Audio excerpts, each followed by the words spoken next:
Today's guest is someone who never played the game quietly. On the court was one of the toughest competitors in the league, and off the court, he never held back. You know him as a 14-year NBA vet, a 2003 NBA champion with the Spurs. I gave so much to the game. I deserve those accolades. I don't regret it. Kobe just for the fact that he was relentless and he was really that good. Honestly, I feel like they are more concerned about what the game can do for them than loving the game. You got to love the game first, and I don't see that in a lot of players.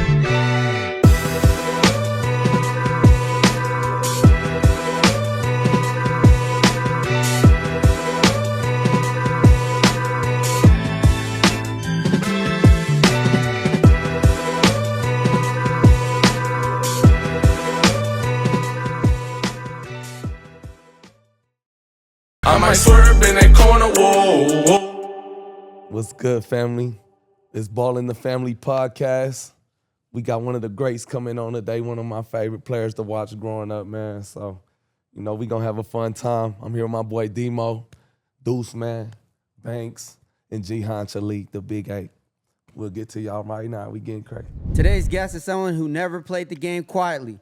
On the court was one of the toughest competitors in the league, and off the court, he never held back. You know him as a 14-year NBA vet, a 2003 NBA champion with the Spurs, and from his current show, All the Smoke with Matt Barnes. Please welcome Steven Jackson. Captain Jack. There he is. Thank y'all for having me. What's up, fellas? What's happening? How you doing, man? Man, I'm blessed, man. Glad to hear. Where you calling in from? ATL. I'm originally from Port Arthur, Texas, UGK, Pimp C Okay. and Bun B, but I've been living in the A since 2003. How the weather out there? Man, one thing about the A, you get all 4 seasons and you get a short winter, so it's nice damn near all year round. Dang, okay. Nice. I see you've been making some tracks lately, man. Yeah, man. On the music side.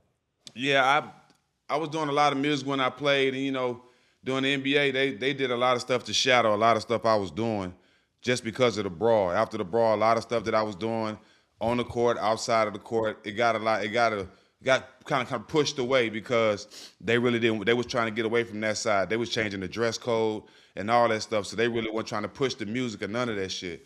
So me, I rebelled. I did it anyway.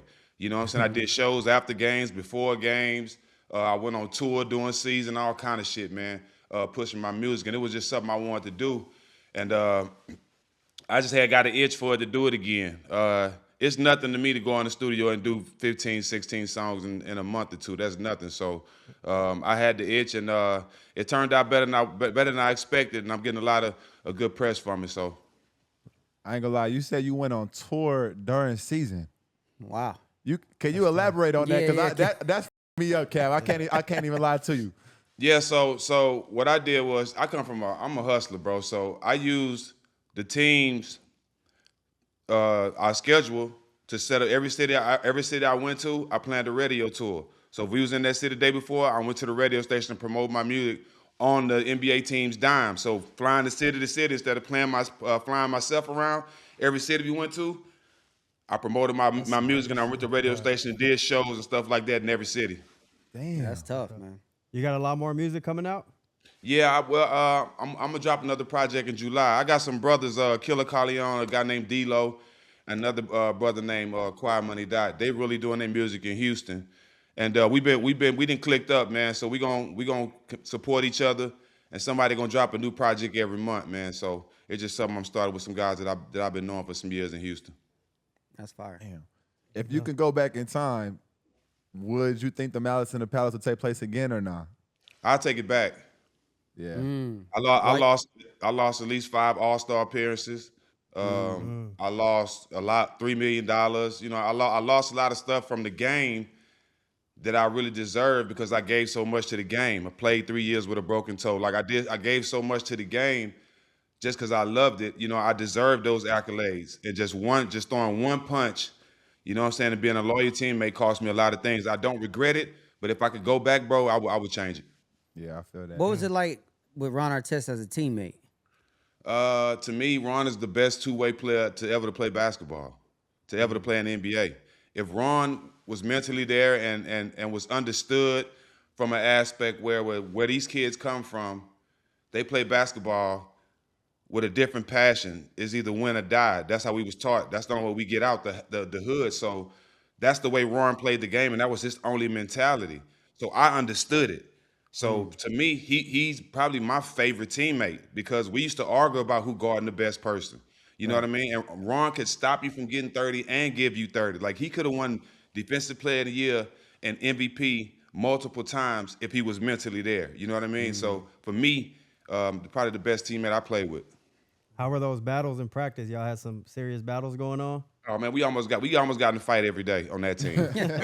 but it wasn't just me and Ron. You got to think it was Jermaine O'Neal, Jamal Tinsley, Marquise Daniels, Danny Granger. We had a lot of guys, so the competition was in the gym every day. Reggie Miller, he's real fire in practice. He don't want to take no days off. So we made each other better. And as y'all know, during the course of the year, you with these guys more than you with your own family, so they become like family.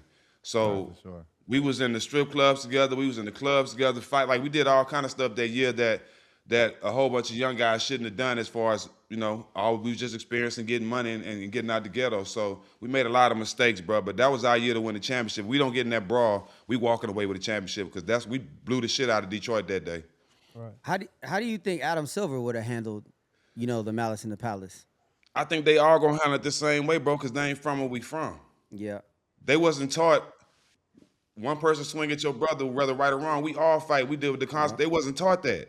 They didn't come up in that. They teach you that at 5 years old at AAU. I don't care what happened. One fight, we all fight, and we deal with the consequences later. They teach you that young. But they didn't, Adam Silver and David Stern, they didn't grow up where we from. So a lot of those things they won't understand. Right. But if you want to run a majority black league, that's the type of stuff you need to have somebody in place that kind of understand our dynamic. Yeah. That's a fact. So let's talk about your NBA career a little bit, man. Like, what was the best moment for your career that goes underappreciated by the fans and the media for you? What I did for San Antonio in 2003, winning that championship. I think people overshadowed a lot of the big games I had and how I carried that team next to Tim Duncan because they was pushing Ginobili. They was pushing Tony Parker. He was a young kid coming from France. San Antonio is somewhere where you have a high population of Spanish people. Ginobili from Argentina. They wanted him in San Antonio. So that whole year they was pushing that. They was pushing Tony, Ginobili, and Tim. But I was on the court, so you cannot do that while I'm out here. I'm out here doing my thing. I'm carrying this team a lot of games when Tony and Ginobili was nowhere to be found. And I didn't get the props I did. The only people that really gave me my props was Tim Duncan and Ginobili. So that's why I really never talked about it because my brothers and my comrades gave me my props that I needed, and they know how important I was to that year. But to this day, the Spurs haven't invited me back to nothing. Everything they didn't have, but it's cool. It's cool. I ain't tripping. But you notice these things because, like I said, you gave so much to the game. That's crazy. That is wild. Who was your favorite coach that you played for? Don Nelson, bro. It's not even close. What's your favorite Don Nelson story? Well, we had just beat Dallas in the first round of the playoffs, and around that time, Don Nelson was beefing with Mark Cuban, so he didn't really care about the second round. To be honest, y'all, if y'all know Don Nelson, he a real one. He a real one. All he wanted was us to beat Dallas the first round, and we did. The beginning of the second round, we all got our drug test. See, we paid a lot of dues for you to be able to smoke free now. So we coming out of practice shoot around for our game 1 in Utah for a second round, and we got our drug test. And as we were coming out the tunnels, Don Nelson was the first one right there. We were smoking anyway, but he was first one out there giving us high fives. Like, yeah, we ain't got to worry about it no more. Like he was one of the players. You know what I'm saying? He was cool with it, bro. That was my guy, man. He actually let us blaze in his apartment. He had a party after we beat Dallas that night. Cool ass coach. He let me, BD, and Al and all them go in the back and smoke joints with Woody Harrelson at his crib. Damn, that's crazy. fire. You think smoking helped you with your recovery after the games? Well, for me, bro, I can speak on it. I'm speaking for me because, like now, I never took the medicines, bro. I never took no shots. Like I always smoked because that was my medicine. To this day, I don't take aspirin. I don't take nothing. And I played 14 years, bro. Didn't have no surgeries. You know what I'm saying? No major injuries. So for me, it worked for me, bro, because I'm not the type. I'm not a big drinker, and especially after those games, I wasn't real social. So I go home, you know, and I smoke a little bit. I'm ready to go again. So for me, it helped me, man, because I've seen those guys that came before me get addicted to all these medicines and all these things to force them to help them get on the court just to get that money. Then when their career's done, they can't afford the money. Now a lot of them addicted, spent all their money. I'm glad the NBA was able to get those older guys the same insurance we had, but I didn't want to be one of those people, bro. So I never took medicine. I always relied on the tree. Was the NBA always your dream? Oh yeah, bro. I mean, that's all I had. You know what I'm saying? Yeah. That's all I had. You know, it was the usual: hustle, gang bang, or sell drugs. Sell drugs, get an education, or play a sport. And that was my whole family played basketball. You know, I made it the farthest, but I got uncles and cousins who played basketball in my hometown. We have a high school called Lincoln High School, and it's the hood basketball high school around my way. We probably got in the top 5 in state championships in Texas. So that's all we had. So my dream was to play at Lincoln High School and be a starter on that team and win a state championship. It didn't make it to the NBA because that's the only thing I could see changing my life. You know, I wasn't good at school. You know, so I really didn't go to school that much. But I knew I had a gift for basketball. What made you want to get in the media after basketball? I didn't. So let me tell you how this happened. So I'm chilling, bro. Gina Paradiso, she used to work for ESPN at the time, and Rachel Nichols was getting ready to start a show. So one thing about me, dog, I'm super respectful, bro. I don't really get in too many people's business. I treat everybody the same. Like I treat the janitor how I treat the boss. I'm just a solid dude. So my whole career, when Rachel Nichols used to come in the locker room, I used to just respectfully speak to her. You know what I'm saying? When guys was having their bad games, didn't want to talk to her, I stay and give them my, you know, my little quote or whatever. I never treated her like she wasn't nothing. So when she got her show on ESPN, she reached out to me to be her first host. So that's how I got to ESPN. And then it parlayed me to doing Fox. I was doing ESPN and Fox at the same time. Me and Matt. Matt reached out to me like, bro, pull up to the crib while we smoking. He was like, bro, we should do a podcast. Me, all I said, I'm a lawyer dude, and Matt is my brother, like my real brother. So as soon as you say that, I didn't say, what is that? I said, okay. Didn't know what a podcast was. I never heard of it. I'm like, all right, cool. You know what I'm saying? Because, you know, I'm just down. Whatever you eat, bro, I'm down. And he ended up reaching out to Ellen Reckerton. Ellen Reckerton is the lady who started Red Table Talk for Jada Pickett. She brought us to Showtime. And once we got there with Brian Daly and Steve Espinosa, they loved the idea. They wasn't buying the smoking and all that first, but you know, once they got around us and seen that it didn't affect our professionalism, we're still able to do business and interview big time guests while we hire and all that. I think they respected our hustle, and we just took off from there. What was your favorite guest that you guys have had so far? To say I have the last Kobe Bryant interview, I can't top that. Me and Kobe graduated the same year in '96, same McDonald's class, probably the best McDonald's class of all time, in my opinion. Just to be able to talk to him, bro, somebody I met at 13 years old and admired the way he played the game, the way he approached it. Like at 13, 14, Kobe had a kill list with all our classmates' name on it. He was just marking them off during the summer after he killed everybody. Like his mind, where he wanted to go and the player he wanted to be was different than us. I'll give you a prime example. We at the McDonald's game. The whole team, we at McDonald's game, so we eat McDonald's for free. See, me, my ghetto ass, free McDonald's, I'm going to eat as much as I can back then. You know what I'm saying? Cheeseburgers, fries, give me 2 shakes, apple pies, let me get all that, bro. My quarter pound, run it. You know what I'm saying? We coming back.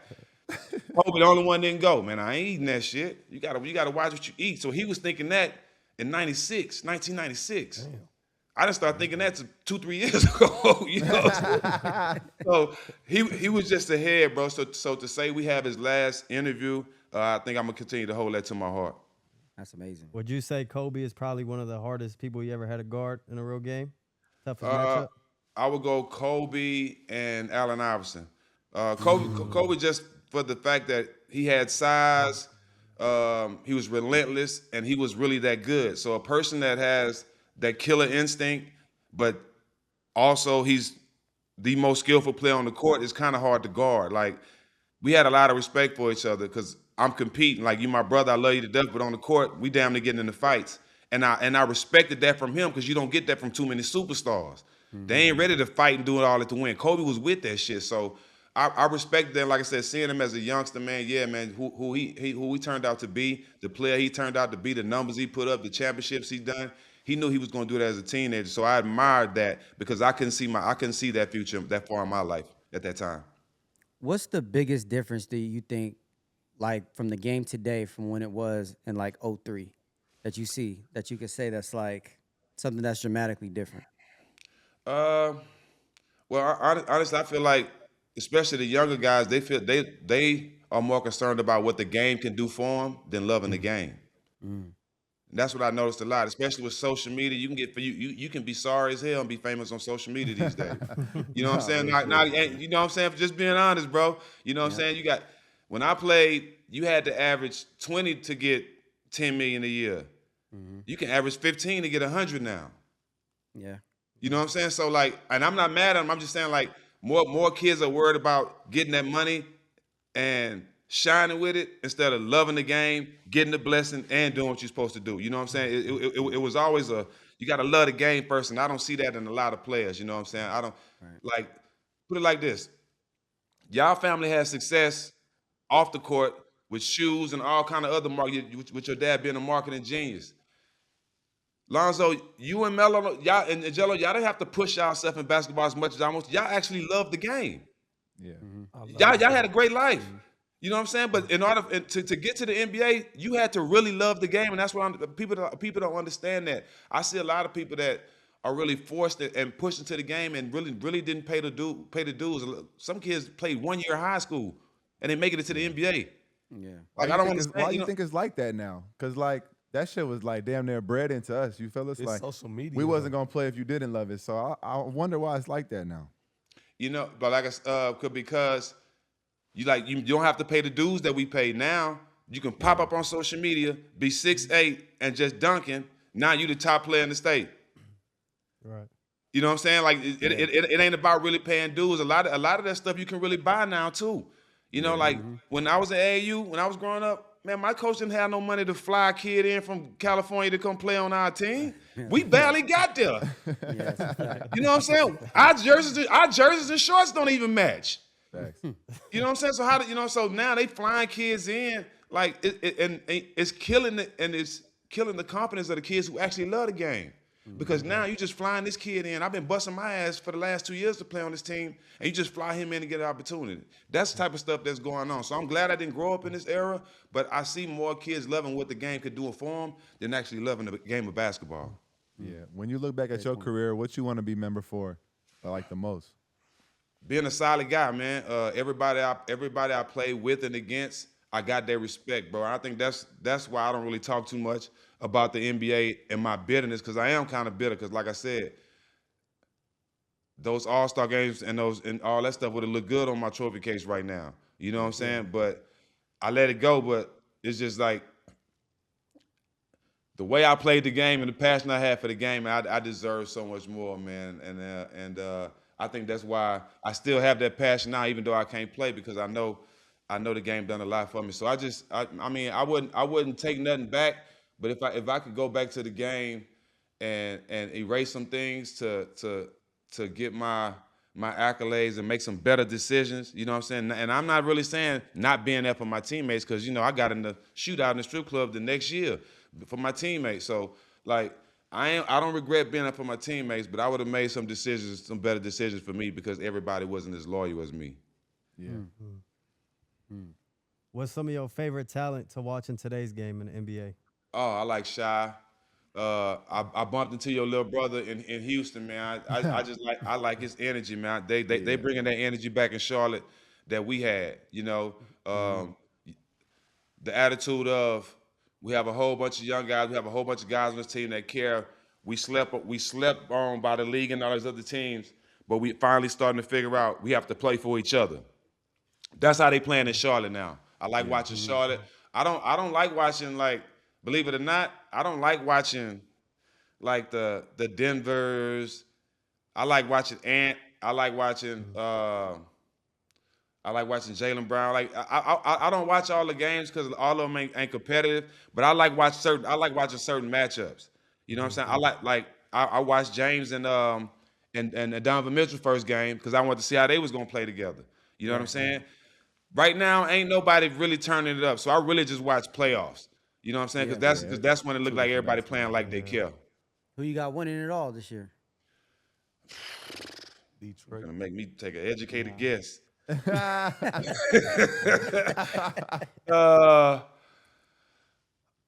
I'm gonna tell you who I think is gonna win and who I want to win it. Okay. All right. I want San Antonio to win. I was gonna ask you, how do you feel? What you feel about Wemby? How can you feel any other way but what the fuck is this? You know what I'm saying? For real, dog. Like, Literally, what is that shit? Like, what the I'm fuck? glad I didn't have to go in there with that, bro. Like, that's crazy, bro.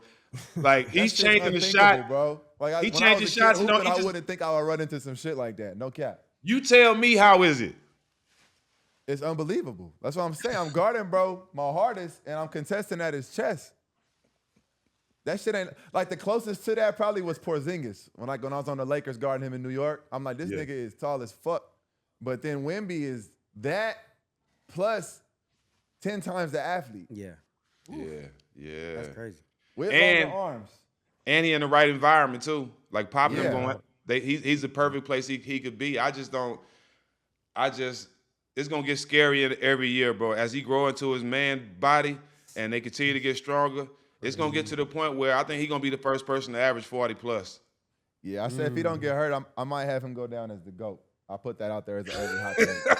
And I'm not even being funny though. Like I'm being dead ass. That's a monster. He Straight might up, I'm Everything with you you. ever won at 7'6", I've be never able to- seen that Might be before. to average 10 blocks 1 year, man. Who knows? And he the best defensive Yeah, player. it's insane. That's giving them a chance with Castle and all those other young guys that's playing phenomenal right now. I really want to see them win, but I just don't see nobody.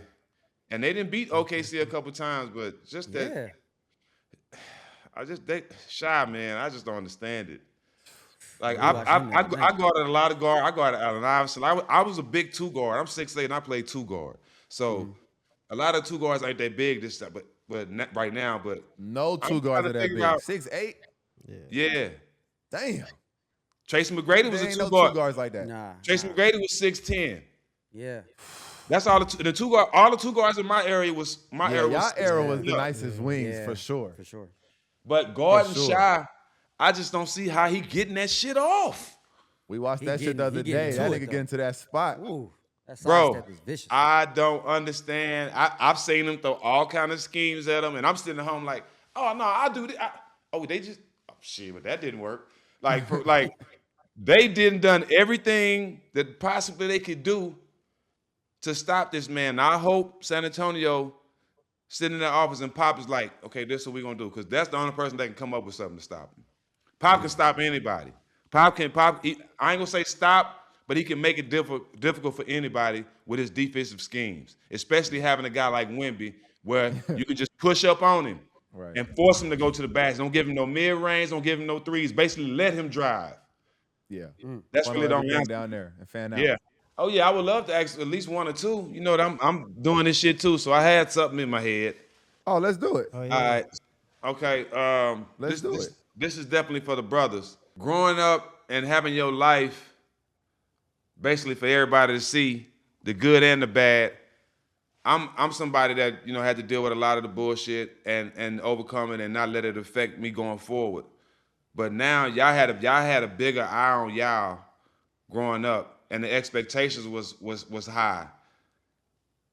How did y'all get through those times where, or put it like this, did you have any times where you was like, you know what, fuck this shit, I'm gonna do something else because I don't deserve to deal with all this pressure?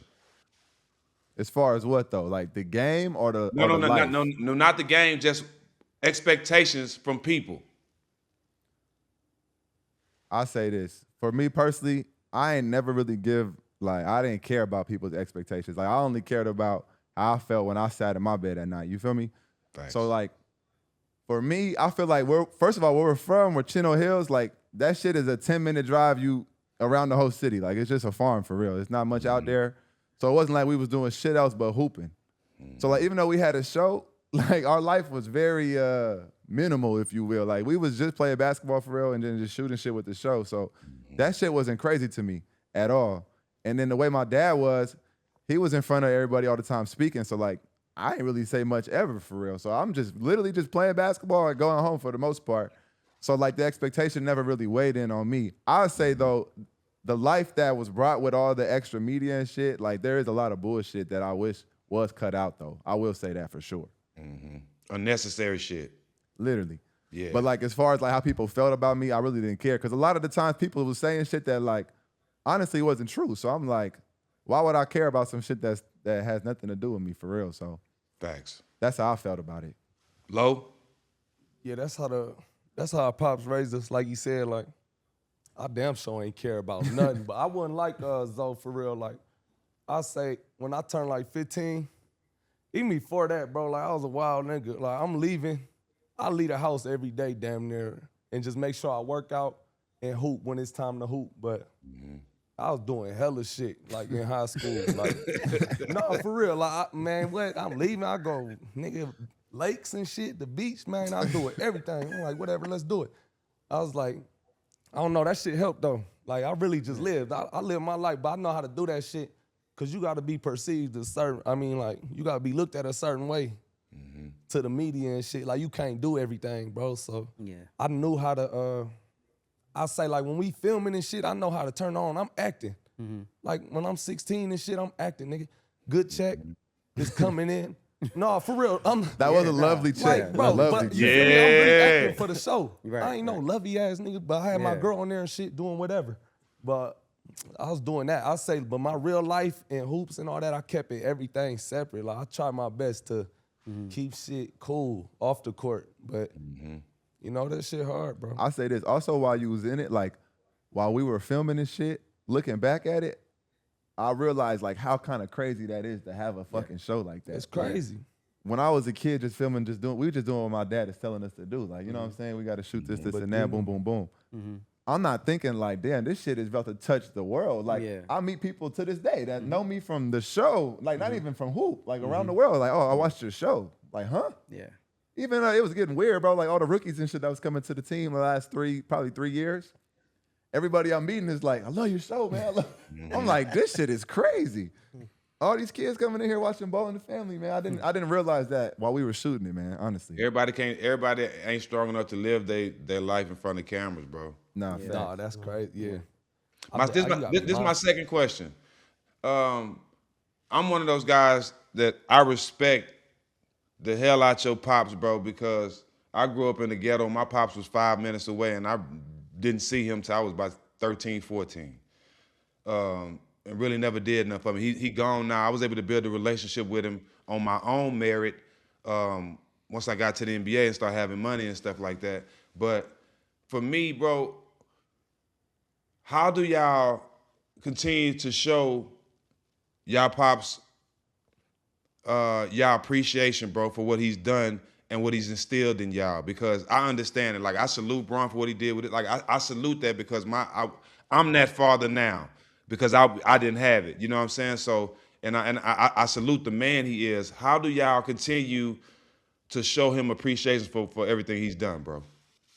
Shit, I say help him chase his wildest dreams. I mean, he's still trying to take the world over with the BBB shit, man. And I say this, he got more cars than us. He got the biggest house out of all of us. Like, hey, Jack, like he's well taken care of. Like, well taken care of. So like, Yeah.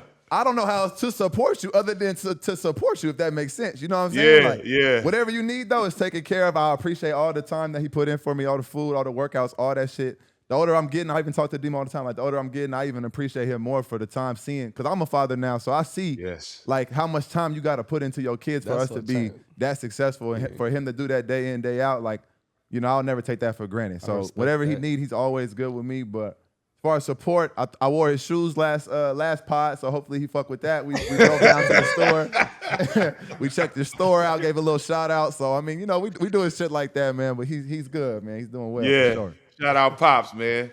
Always. Sir. I really admire that shit, what he's done with y'all, man, and y'all believing in him. Like a lot of guys, bro, they might not say it, but we admire that shit, man. We salute your dad for that shit. No, appreciate that. Much love, Stak. Before we keep going, we got to talk about our sponsor, Delete Me. And this one is actually important because Delete Me makes it easy, quick, and safe to remove your personal data online. And in today's world, everybody is vulnerable, whether you think you are or not. Yeah, think about it. It's easier than ever for someone to look you up and even find your address, your phone number, families' names, all of that. Just sitting online. And people are actually using that information to target people, harass people, dox people, and it's not just a celebrity problem. This is happening to regular people every single day. As someone who's active online and has a public presence, privacy is something I take seriously. I don't need my personal information floating around the internet for anybody to grab. And the crazy part is most people don't even know how much their data is actually out there. Exactly. And Delete Me is the one who actually handles it for you. The New York Times Wirecutter claimed them in top 8 for data removal services, so the credibility is there. This isn't something you want to wait for something bad to happen. For real. Take control of your data and keep your private life private and sign up for Delete Me. Now at a special discount for our listeners. Get 20% off your Delete Me plan when you go to joindeleteme.com/ballbro and use promo code BALLBROS at checkout. The only way to get 20% off is to go to joindeleteme.com/ballbro and enter promo code BALLBROS at checkout. That's joindeleteme.com/ballbros. Code BALLBROS. All right, we got a game we're going to play, Stak. Let's It's do called it. Start, Bitch, Cut. All right. So Michael Jordan, Kobe Bryant, LeBron James. You know I'm cutting Braun off the rip. Don't even ask me. Jordan the GOAT. Jordan going to start, Kobe coming off the bench. Okay. We got trash talkers. KG, Gary Payton, or Draymond Green. Draymond Green is getting cut. These two guys are basically some of the all-time GOATs of talking trash. Yeah, they taking that shit to the next level. They got soundtracks of them They talking. got highlight tapes of that shit for sure. Yeah. Definitely. I'm going to go KG starting and bring Gary Payton off the bench. KG for sure. Hey, KG, man, I seen this documentary. That dude, man. Right. I was inspired watching that shit.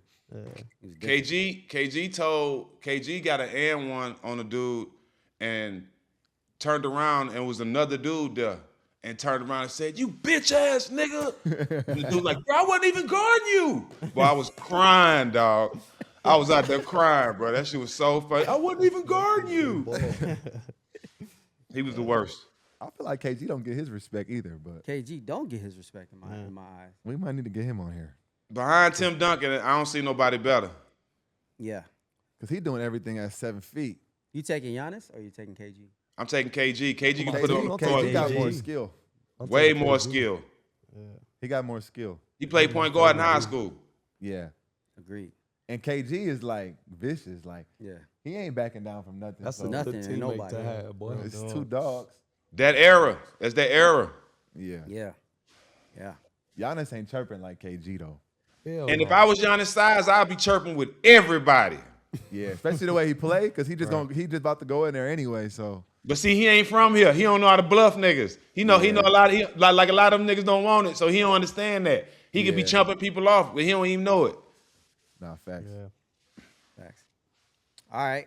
So we got weed, blunt, edible, or vape.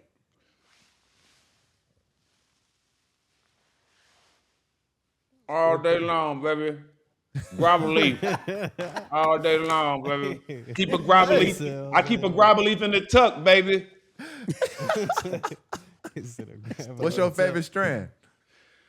Anything OG.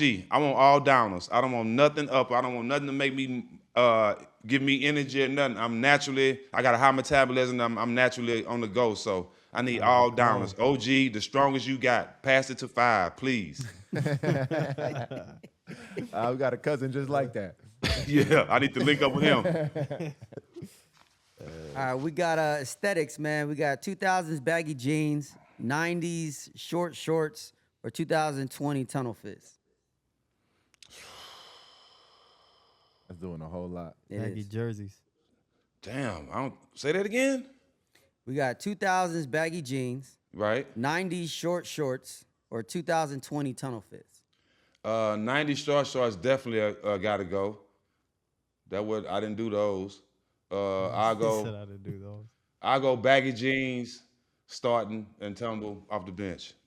Okay. Basketball IQ. We got Jokic, Chris Paul, or LeBron James. Shit. That's pretty tough. Yeah, that's Shit. Well, IQ, I'm gonna go cut Chris Paul. I don't know. I mean, yeah. I'm going Jokic got the highest IQ, and I bring Braun off the bench. Jokic IQ is scary. I don't know what to do with that. It's like a PG. You think he gets Where the? you got Jokic actually? Where How I do got you feel Jokic? about Jokic? I got Jokic right behind Shaq in my centers. All time? Right behind Shaq. Because you played overseas, so you I said did. you been telling me he When was I- gonna be like that. When I came back from Serbia, I was like, these bigs out here are insane. They could pass, they can run. They were like point guards out there. Like we started our offense like with the bigs. Yeah. I had never seen anything like that before in America. Like bigs out here at the time in 2010 were real bigs. And I go over there, yeah. And they was just like starting the offense from the high post. I'm like, this is crazy. I've never seen anything like that before. So you got him second all time right now. Right now, maybe I'll probably, you know what, third, because Elijah will probably be second. Oh my God. I got the Dream second. So Shaq, Dream, Jokic. Fair. What y'all got? Where y'all got Jokic? Stak? It's weird. Cause I'm gonna say this. Playing against him, there's no like fear at all. Like I feel like Shaq, I'm like, damn, I don't know what the fuck we about to do. We gotta see his ass tonight. Jokic is like, he gonna get crazy stats though. That's the thing. But I'm never like I'm very confident we can win the game. Okay. I don't know if I would feel that way if Shaq was down there. Okay. That's fair. Like I feel like he putting a little more fear in my heart a little bit. Yeah, he found everybody out. You feel me? Yeah. But he's an amazing player though. He's definitely top Heck, 5 center of all time. For That sure. ring that he won in 2003, though, that like his stats were crazy. What you think, Stat? You played against Shaq. How was that shit? Impossible. Like, yeah, like what you supposed to do? Like, Like- you can't do nothing. And yeah. Like, you just trying to survive the game and not get hurt, bro. Because he gonna hurt somebody. He gonna hurt somebody. He just too big. That's strong, And though, for real. it might not even be on the play. It might be Diesel. him dunking and you under there and his shoe hit you. Like he was just, He said his shoe. and you'll be out for 2 weeks for that shit. Like everything he do is just strong and like a giant, bro. Like I've never seen it, bro. Like you got to think they was on their way to 4-peat, bro. Yeah. They was finna win 4 in a row, dog. Like he was just that dominant, bro. But I put Jokic in my top 5, but I can't put him in front of Kareem. The winningest big man of all time. Most points for a big too. Respect. Most unstoppable shot. Cap, big Cap. What we on now? Rapid fire? Rapid fire questions, yeah. Take Let's more. get to your game, bro. Actually, let me ask this one. I play Yeah. defense more than all y'all on this panel. Who was the toughest person you ever had to guard? Well, you low-key answered that. You said Kobe and AI. which Yeah, is two, Kobe AI right? by far. Yeah. Yeah. AI was What about too T-Mac, fast. man? Is he up there? Me and T-Mac had some wars. T-Mac was 1-on-1 too. Like it wasn't no 6'11" guard, 2 guard. Like he didn't play on both ends. He wasn't dedicated on defense, but as far as athleticism, being able to handle and score like that, like he was the first that we've seen to be that tall and be able to do all that and fly and all that stuff he was doing. So T-Mac was 1-on-1 too, bro. He was one of them scary players that you did not want to see on a Sunday night on CBS. Who's like one of the most like underrated players like throughout your career? Caron Butler, that's one. Caron Butler was a dog. Brandon Roy, that's my all-time favorite, most underrated player of all time. If Brandon Roy don't get hurt, Brandon Roy might go down as probably top 10 2-guard of all time, if not top 5. That's how skilled he was. When Kobe talked about him, Kobe he used to destroy everybody, bro. And I think if the injuries didn't come to play, he probably would have been one of the best of all time. Did you prefer guarding bigger people or smaller? It didn't matter. See, that was me. I guarded Dirk, in the playoffs and shut him down. It didn't matter to me. I took the challenge. You know what I mean? Yeah. I didn't care about because I guarded all 5 positions. And that was crazy to say that at 6'8", I guarded every position.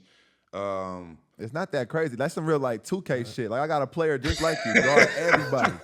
Like you the perfect height because you 6'8", but you can still move with the guards, no problem though. Yeah, but and I was big enough to contest 230. the bigs. Like you solid.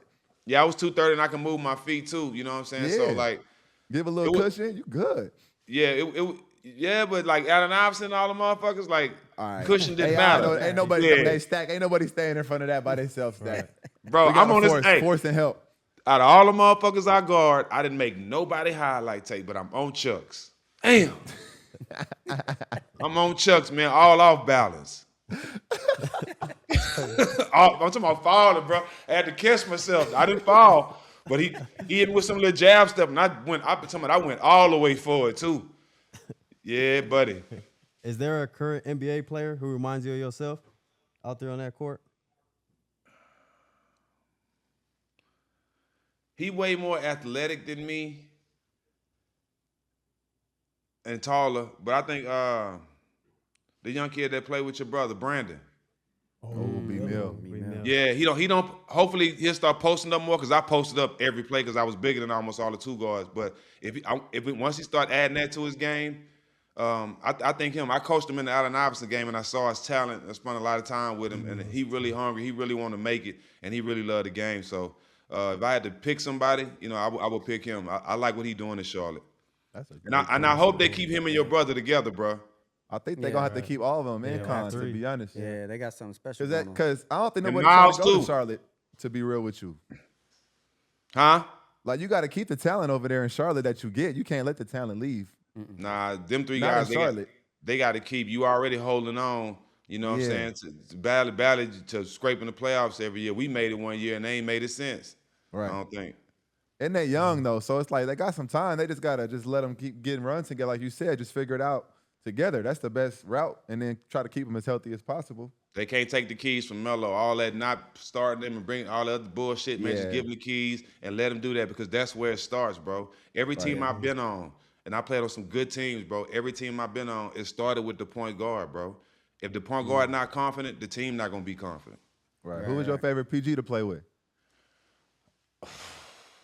You play with some all-time greats, too, by the way. I played with Tony Parker, Baron Davis, Stephon Marbury, Jamal Tinsley. That's probably my four. I played with all four of them, but Baron Davis by far. Him and Stephon Marbury was just different. What was your favorite team you played on? Charlotte. Yeah, the year we made the playoffs in 2010, man, we had a whole bunch of guys who people had counted out. You know what I'm saying? And Gerald Wallace had been doing this thing, and they had counted him out. And I got there, we made a run. Gerald made the All-Star game. I almost made it. And we ended up making the playoffs that year. The San Antonio was cool. We had a great team. Golden State was cool, too, because that was all my brothers. But this was the first team where I was basically the main guy, and I had to carry the team. And that was probably my best year. Bobcats, orange. Yes, What was some sir. of your favorite Weak-ass arenas to play uniforms. Them shits was weak. Oh, my bad. What was your favorite uni you had to rock? Ooh, my favorite. Well, I played in Milwaukee for like 2 weeks, and that all red boy. Ooh. That red Bucks. That motherfucker. Yeah, I know exactly which one you're talking about. Ooh. I actually got that jersey up, but the all red Bucks uniforms was crazy. Tough. I wish the league would let the players have more input on the jerseys. I feel like it would be better. I agree. Facts. Like if they had like a team rep that was like, get the input from everybody, like what we gonna rock? Like let me get the whole catalog that y'all used to rock. Because when I was in Chicago, like, come on. Everybody want the pinstripes. I mean, we had the faded ass pinstripes. Like, let's get the real ones. Right. Not the short shorts though. I think teams should do their own thing. Like everybody wear their own shoe. Why our uniforms can't be Supreme? Why y'all uniforms can't be Fear of God? Like all that shit. Because all the designers would love to design the uniforms. I think that'll be dope. Facts. Yeah, that'd be fire. Nike not giving up that bread though. At all. Hell no, they're not doing that. That shit is wrapped up. They don't give a fuck what we talking about. At all, nigga. My favorite uniform? Yeah. I ain't gonna lie to Chicago. I love the Chicago red with the cursive Chicago on it though. That shit is hard Classic. to me. Just straight clean. I like this clean, subtle shit, bro. That shit is hard. That'd probably be my first. My second, I ain't gonna lie, I didn't really fuck with the Lakers jerseys like that. The baby blue ones was hard. That's my favorite color. Yeah. Probably that'd be my second. What about baby the blues. Magic pinstripe? The UCLA color. The old That school motherfucker was Magic hard. jersey with the pinstripes. Oh, he said who I play for though. Yeah. Oh, No, yeah. I feel like the jerseys was better back in the day. the Pelicans, the red one. Nah, my Pelicans uniform was weak. That throwback San Antonio jersey. Oh, The yeah, I know the you're talking George Gervin one. about. Tough. That shit was hard. Hey, you heard that backyard stack? You heard that backyard track or nah? I haven't. Your brother just got- dropped something new. I gotta haven't heard tap it yet in. though. You gotta tap in. We got a little George Gervin shout out on there, man. I gotta check it out. I trust. I'm tuned in. I know he dropped a new video and shit. I just gotta tune in. It's all love. All right, we've been talking March Madness, sports brackets, all episode. Now go tell them where they can go and bet this. Better social sports list. Money line, spreads, parlays, whatever y'all want, we got it all. It's on better. Download better, play today. Hey, Stak, man, it's been much love, bro. We appreciate you taking the time. Wish you nothing but the best moving forward, man. Much love. Keep doing your thing.